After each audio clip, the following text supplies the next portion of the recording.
Good afternoon, everyone, and welcome to today's webinar. This is the third in a series of 4. And today we're going to be focusing on identifying your USP, working out who you are and what that means. We're very fortunate to be joined today by two fantastic colleagues, Sarah Barker and Sarah Penaluna. Obviously two Sarahs, so I'll refer to them as Sarah P and Sarah B. Hopefully we're going to be hearing from them and they can introduce themselves.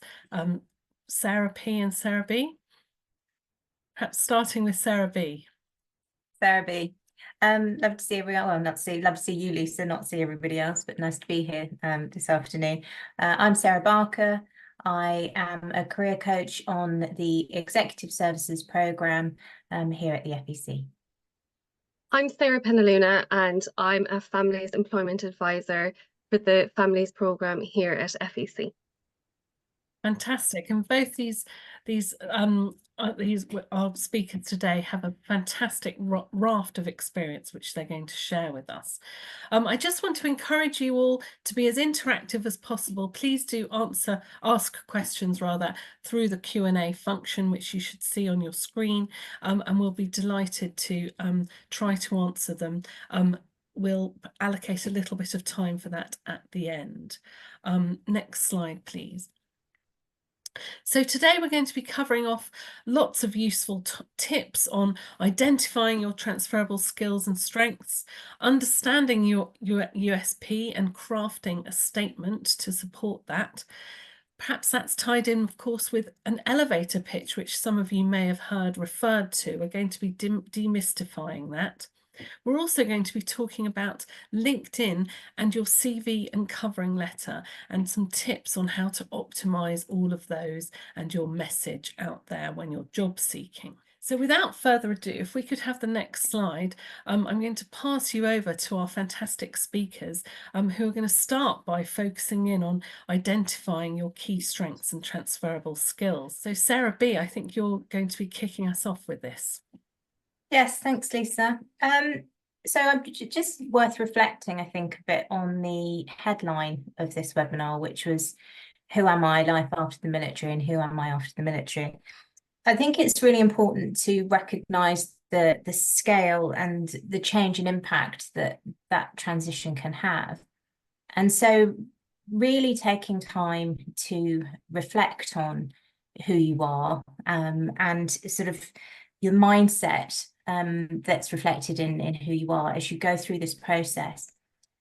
It's time well spent, and it's probably something that I notice people don't necessarily take enough time to do, is reflect on who they are, reflect on their strengths and transferable skills, which we're going to talk about in more detail.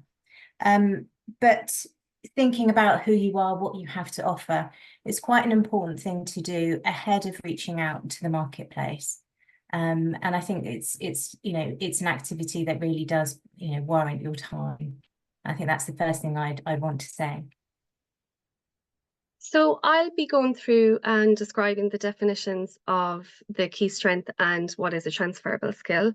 So a key strength is a particular ability, attribute, or skill that an individual excels in and can have a consistently can demonstrate this in various situations. And these strengths are an integral part of a person's performance and often serve as that unique advantage in the personal and the professional context.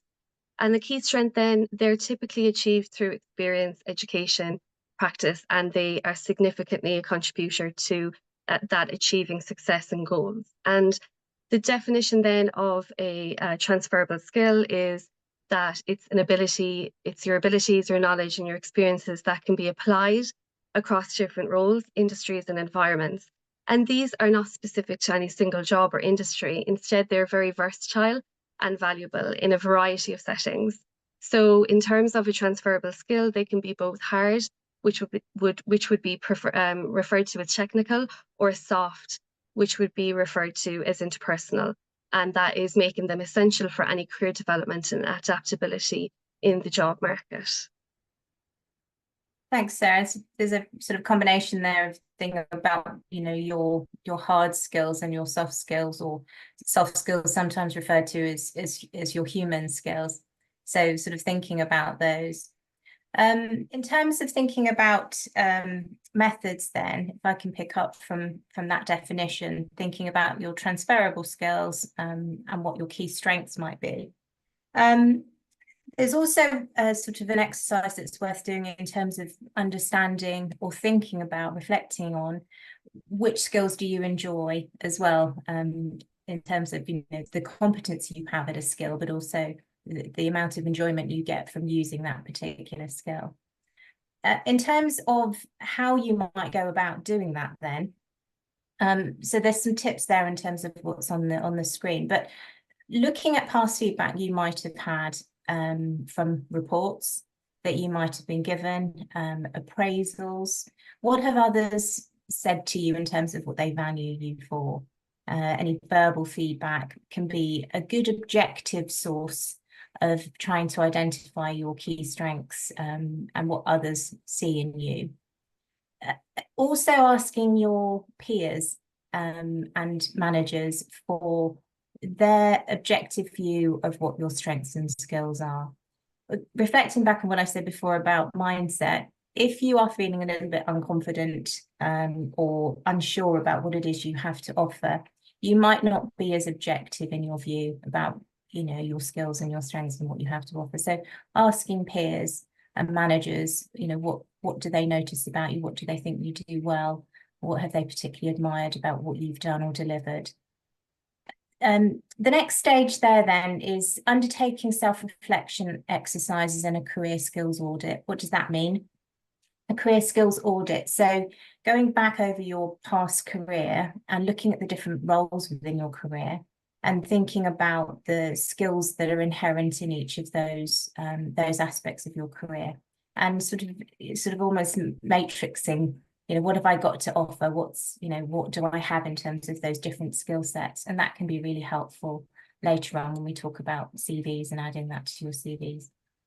And then considering the target roles that you're interested in, the skills that you've mapped, but also mapping across the skills that the role might require of you, which will give you an idea of how well you map across to a role, and are there any areas that you might want to upskill or develop further, or actually you map really well.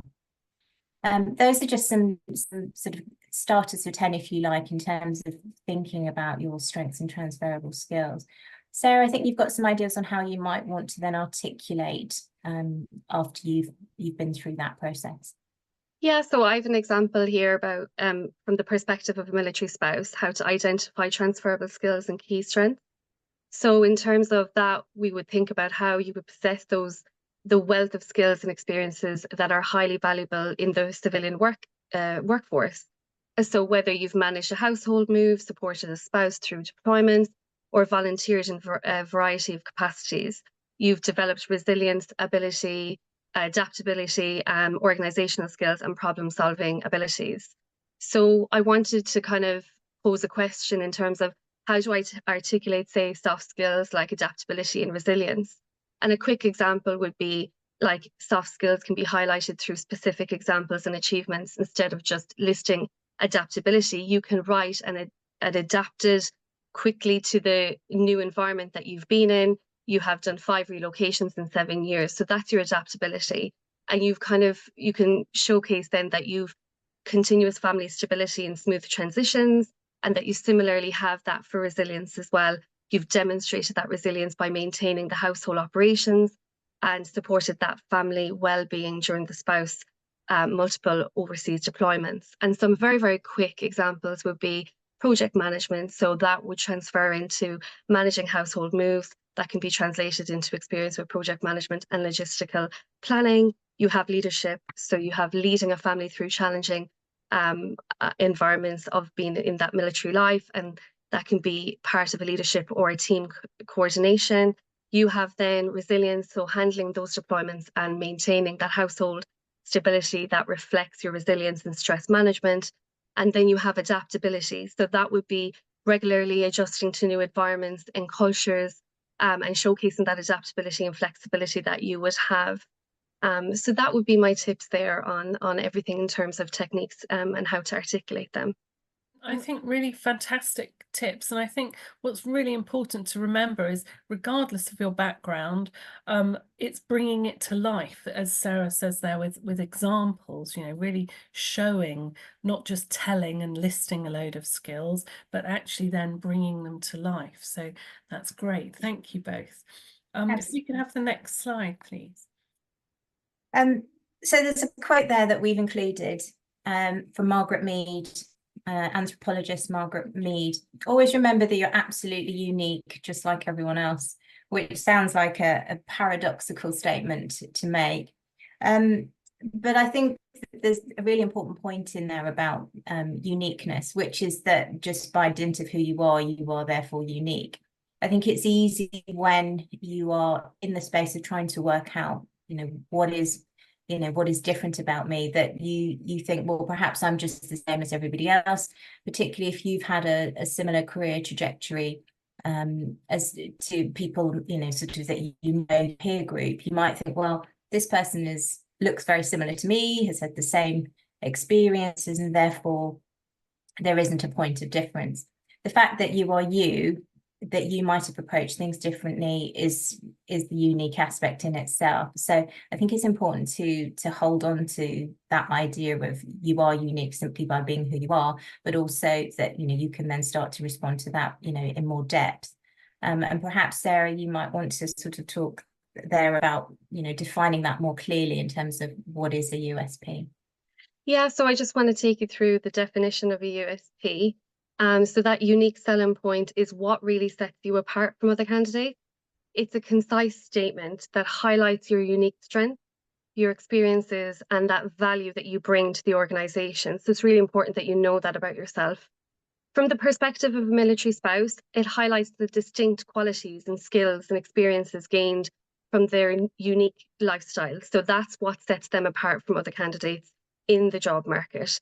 And this USP leverages the adaptability, resilience, organizational skills, and community building abilities that military spouses often develop, making them very valuable assets in a variety of professional settings.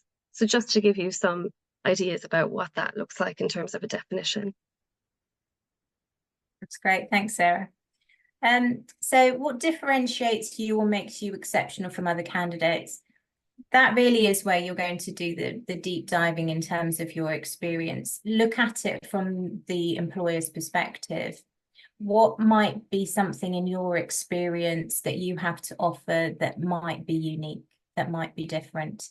And really reflecting at it from not just sort of your perspective, but also looking at it from the employer's perspective. What might be something within my past and experiences or career to date that will make me exceptional, will differentiate me? And that's something that I can highlight or communicate, either through, as we talk about, a lift pitch, or through your CV, or through LinkedIn. But thinking about, that those points of difference can be really helpful. Sarah, I think you want to say something about identifying your USP. Thank you. Yeah, I just wanted to take you through how to identify your USP. So the first thing I would say is consider what makes you unique. So is it your resilience? Is it your global perspective? Is it your ability to handle high stress situations? So I'd write these things down in terms of how they are your attributes. From the perspective of a military spouse, often we develop a range of core strengths due to the demands and experiences of that military lifestyle.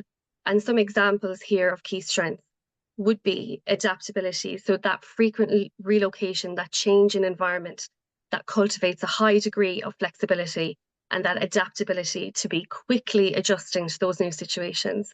And when we consider resilience, looking at that managing of the family dynamic and that personal responsibilities that we have during deployments, and that frequent moves where it builds that emotional strength and perseverance. And then we consider the organizational skills. So that coordination of family moves, the managing of household logistics, often balancing multiple roles required in terms of that excellent organizational skills and abilities that we have to have. And that resourcefulness, finding that creative solution to, those challenges, and that making the most out of that limited resource, is something that we have in terms of a common trait. Interpersonal skills is another one. So building and maintaining relationships with diverse communities and those networks as well, often having that challenging circumstance. So networking is key. And the last one then would be the community building. So actively participating in or leading a community support group in terms of volunteering or a sense of managing that camaraderie amongst those military families is really important. So I just really wanted to take you through all of that in terms of identifying the key strengths there. Thanks, Sarah. If I'd add to that, in terms of how you might also think about identifying your unique selling point, is thinking about the specificity of experience that you have, or collection of experiences through your career. Do you have any specialist knowledge? Do you have a unique or different perspective? And that might be difference in terms of thought and approach. It might be neurodiversity. There's a range of ways in which you might have specialist or different knowledge. So thinking about that as a USP. Your approach might be your USP. You might have a unique approach to problem solving that you don't see amongst your peers. It might be a creative approach. There may be all sorts of ways in which you approach problem solving and decision making that might distinguish you from another candidate. Again, remember thinking about examples, as Sarah was talking about there. And this question is always a really helpful question, I think, is what do you bring to a role or organization? It's often a common interview question, but really reflecting ahead of time what it is that you think you might bring to a role and organization, I think, is a really helpful question to reflect on when you're thinking about your skills and how you might discuss them. I think that's all I wanted to say on there. Next slide, please.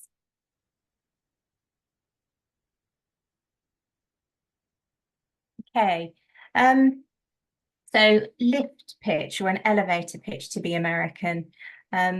One of the tools in your toolkit as somebody who's job seeking, I think it's quite an important tool to have in your career toolkit. So Sarah, did you again want to start us just by, for those that might not know what an elevator or a lift pitch is, to give us some definition to that? Yeah, thank you. Absolutely. So I just wanted to take you through the definition, sorry, definition of a elevator or lift pitch. So it's a pitch in terms of it being brief, persuasive, and that's kind of like your little speech that you would have to spark that interest in what you do, who you are, and what your idea is. So it is typically 30 seconds to 60 seconds long. And the goal for that lift pitch is to have that clear conveying of those key points and to leave the lasting impression on the listeners, the person you're speaking to, and that would prompt them further in terms of conversation or action going forward. So again, the importance of the elevator pitch or the lift pitch is that it's a powerful tool, making it a very strong impression and opening that door for further conversation. So by clearly articulating who you are, what you have to offer, and what sets you apart, you are effectively engaging your audience and then creating opportunities for, that professional growth or collaboration. So I wanted to kind of take you through the next part as well, which would be the key components and structure of that lift pitch. So I have a couple of points on this, and the first one would be introduction. So ask yourself who you are and what your current role is and what you present. So in terms of represent, sorry. So in terms of that, an example would be, hi, and mention what your name is, and that you're a dedicated project manager with a background in community engagement. Just an example there. So in terms of a value proposition, so you have to ask yourself then what you have to offer, or what is the key benefit that you provide, and this can include your skills, experience, and that unique solution to a problem. So an example I have there is, I have a proven track record in organising successful community initiatives and managing multiple responsibilities efficiently. So moving on then to that unique selling point. So what sets you apart from those others? So highlighting that unique skill, experience, and perspectives that you have. And my example there would be, as a military spouse, I have exceptional organisational skills, leadership skills, and I am great at adapting to new environments and leading that diverse team. And then my very, very last point is call to action. So to ask yourself what you want from the listener. So how can this be in terms of a request for another meeting, and how to kind of gather that opportunity to discuss further, or to simply have that exchange of contact information. So again, just a quick example of, I'd love to discuss how my skills can contribute to your team. Could we set up a time to chat further? So that would be something in terms of structure and components that I wanted to take you through. Thanks, Sarah. Some good things in there to reflect on. Taking the content a bit further. So thinking about how you tailor this narrative to where you are and who you're speaking to. So if you're speaking to recruiters, giving them that background of who you are, what you have to offer, your skills, really helpful for them to access and have that conversation with you in terms of what you might, where they might put you within an organization. If it's with you are actually talking to a hiring manager, then you might really want to have a bit more depth to that narrative and make sure that it's relevant. Consider any aspects of organizational culture that you might have gleaned through your research, whether that's through your networking or through through research that you've done. How might you fit within the organizational culture? What kinds of values, what kinds of behaviors and skills are they particularly looking for, and can you align that within your pitch? And any opportunity within your narrative, your lift pitch, to demonstrate the research that you've done along the way, it can only be a positive as far as the person that you're speaking to is going to interpret. You've actually taken the time to understand and to tailor yourself and match yourself to that organization. So some really helpful things in terms of pulling that all together and thinking about how you might develop your lift pitch, your career narrative, and practicing it, going along to different things and having that opportunity to just deliver that and feel comfortable and authentic in what you're saying about yourself. Sarah, did you have anything else you wanted to add in I there? just have some really quick tips on the in terms of crafting it. So it would be number 1, be clear and concise. Number 2, engage with your audience. Number 3 would be practice. Number 4 would be tailor that pitch to you. And then the last one, which was definitely something you just touched on, was be authentic. So just Great. those quick tips on that. Sorry, somebody has just asked a question around delivering your elevator pitch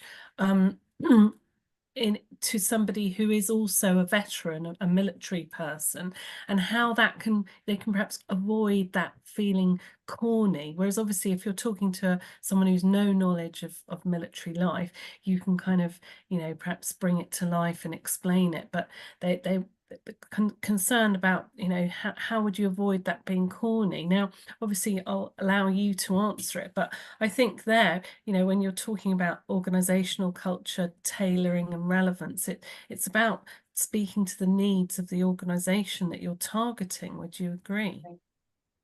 Yeah, absolutely.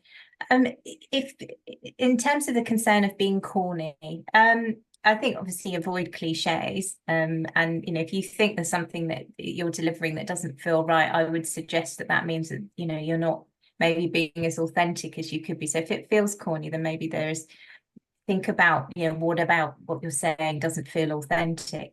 But also the fact that if you're speaking to a veteran or speaking to someone who understands, then leveraging their understanding of what you've done and actually using that as an access point, I think to make a real connection with the person. I think the authenticity is the watchword here. You don't want to deliver something that feels really slick and inauthentic. The point of this is to give the person you're talking to access into who you are and what you think you have to offer, and build that genuine conversation. And I think that's the thing to really hang on to in your lift pitch. Absolutely, thank you. And I always think stick to factual information, as long as it's factual, even if it is boasting about something that you've delivered that was a fantastic success. If it's true, you can be authentic, can't you? Absolutely. Anyway, sorry. Sorry, thank you, Lisa. Thank you for that question. Next slide, please. Okay, so Sarah and I, we've got some tips here about thinking about your LinkedIn profile, which I know is something that lots of people worry about and have in various states of readiness. Sarah, I think you wanted to kick off in terms of things you had to say just briefly about LinkedIn. Yeah, I've got 4 very good tips on utilizing your LinkedIn. So the first one would be creating a strong headline. So your LinkedIn headline is the first thing that people see. So just to be aware of that and use this in terms of how to showcase your professional identity and that unique value that you have. And the next thing would be then was craft compelling summary. So in terms of writing a summary that highlights your skills, experiences, and what makes you unique, and but keep it concise and engaging. So I would definitely include words that are related to the industry, and in terms of that, that would improve the searchability and the algorithm so that it would work best for you and how you'd be found by that recruiter or hiring manager. So the next one then would be highlighting a transferable skills. So it's important to make that profile highlight in terms of your transferable skills and what you've gained from your experiences. Little ones there that I have in terms of examples are adaptability, leadership, project management, community building, resilience, all that kind of stuff. Or anything that is, tailored to you. And then the last one is detail your experience. So it's really important to detail that experience. So include all relevant work, volunteering experience, freelance projects, things that we might forget about just because we haven't been paid for them doesn't mean that they're not significant. They really are. So provide that specific example in terms of those achievements and building that impact that you have had in those experiences, and make sure it's all over your LinkedIn. So they're the 4 quick tips that I have for you. Thanks, Sarah. I think what I would add to that is think about your LinkedIn profile as your shop window. So, it's thinking about the things that Sarah's just said in terms of including, but think about the keywords. What do you want to be found for? What if somebody's searching for you on the LinkedIn database, what words should be on your profile? Making sure, as Sarah said, and as it says there in point 3, showcasing your skills by role. LinkedIn will now allow you to identify the skills by role that you demonstrate in that particular role. So make sure that they are optimized. Digital credentials, you can now add links to certificates that you might have achieved. So making sure your profile is as full, reflects you well as you would wish it to. I think the final thing I would say is just think about signing on to our LinkedIn Essentials. We have Lincoln Coots who delivers our LinkedIn Essentials webinar, and I would just signpost you to that. Next slide, please. Okay, so cover letter and CV, just to really focus on quickly here. Purpose of your CV, really obvious. Everybody says to get you a job, but I think how is it going to do that? It's going to do that by getting you to interview. And I think one of the common mistakes I see with CVs is that people treat it like autobiography. It is not autobiography. It is designed to sell your skills so that you can get to interview, and then you can sell yourself at the interview. So I think focusing on that purpose will help you as you start to craft it. Sarah, you wanted to say some things on the next 2 points. Yeah, I just have some tips on component structure and content and that relevance and tailoring. So the first one is highlight transferable skills. So for your CV, focus on those skills gained through military life, such as adaptability, resilience, and leadership. When it comes to your cover letter, explain those skills and how to apply them to the job that you're seeking. The next one will be showcasing the volunteering experience that you might have. So on your CV, list that volunteering role and demonstrate that commitment, skills, and leadership that you have given.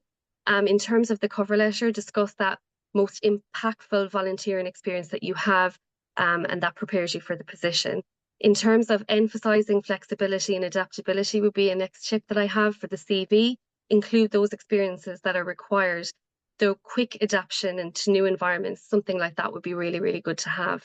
And in terms of cover letter, provide that specific example of how you have successfully navigated those changes and challenges. In terms of then the next tip I have is detail your military lifestyle contributions. So you have that CV tip there for mentioning those initiatives or programs that you've started or led within that military community. And then for your cover letter, elaborate those contributions, emphasizing those skills again and experiences gained. So we have then tailor each application is so key. So for your CV, customize that CV highlight it in terms of that most relevant experience and skill for each job, and then think about your cover in terms of personalization, in terms of that company or position that you're applying for, addressing that specific need and that value you can bring to the employer. The quantifying of your achievements. So in terms of your CV, use those numbers and statistics, demonstrate that impact that you have had in that work. And for your cover letter, highlight those achievements and explain that significance. So include again a strong personal statement. With regards to that, your CV, you have to have, you know, started off with a concise personal statement summarising those professional identifying key skills and career goals that you have. And for your cover letter, expand on those personal statements, connecting you to that role that you're applying for, and that in terms of explaining that you're a really good fit for the role. You can address those employment gaps. So in terms of your CV, briefly know any periods of unemployment, which is absolutely fine, and the reason for them, focusing on the relevant activities during those times. And then again, for your cover letter, explaining how those employment gaps that you have in a positive light, discussing those in a very positive light. You know, maybe you've done volunteering or further education throughout those times. And the last one I have is proofread and seek that feedback, which is really critical. So that CV tip I have for you is thoroughly proofread that CV for any errors or inconsistencies. And then the last one would be for your cover letter, which would be having a trusted friend, a mentor or colleague that you have to kind of ensure that clarity, professionalism and impact for the proofreading of your cover letter. So they were my quick tips. Flew through them, but I hope you got them all. I hope you have heard me okay. Thanks, Sarah. I think I would just with one key point is taking us all the way back to the beginning is the work you do in reflecting on your skills and strengths and USPs all give you the evidence and the structure and the content when it comes to your CV and cover letter. So the more time you spend in that reflection, the easier hopefully this process of writing your CV and cover letter will be. I would just say that that final point is about, you know, if you need some support, that support's available through the charity by regular consultation with any of us, so that we can support you further in developing your CV and your cover letter. But really good tips from Sarah. Next slide, please. I also think that what Sarah said there about thinking about your profile, you know, in your CV and things like that. I mean, what you have in your profile on your CV, what you might have in your about section on LinkedIn, and what you might say in your elevator pitch are probably broadly very similar things. So once you've kind of nailed that and you're happy with it and it's authentic, as people have said today, I think that, you know, that goes some way to really kind of getting fine-tuning what the content of what you want to talk about is. Thank you so much for your time today. It's been really brilliant. Thank you to both Sarahs. We've just got a couple of questions, and I'm just going to rattle through them as I'm conscious of time. But someone asks, what would be a kind of typical occasion to use an elevator pitch? When might you, I mean, apart from obviously when you're in an elevator, but when would you be using this elevator pitch? I'll take that one, Sarah P, if you're okay. No Recruitment events, so job fairs, you might find you're talking to a recruiter. That might be an opportunity to use your pitch. If you are networking and you happen to be lucky enough to be speaking to a hiring manager, that's absolutely the time to really have honed it and perhaps, you know, bring it out and really have sort of hit some of those key buying points in terms of what they might be looking for. So networking events, jobs fairs, you know, anybody that you have a sense might be able to help you along your career search is an opportunity to use your pitch. Absolutely. I think it could even be in written form, you know, if you're reaching out to someone that you want to talk to, for example, on LinkedIn, a person that you don't know or you want to reach out to, or even someone that you know but you haven't spoken to for some time, offering a bit of an elevator pitch in terms of what you want to get out of a meeting with them is always useful.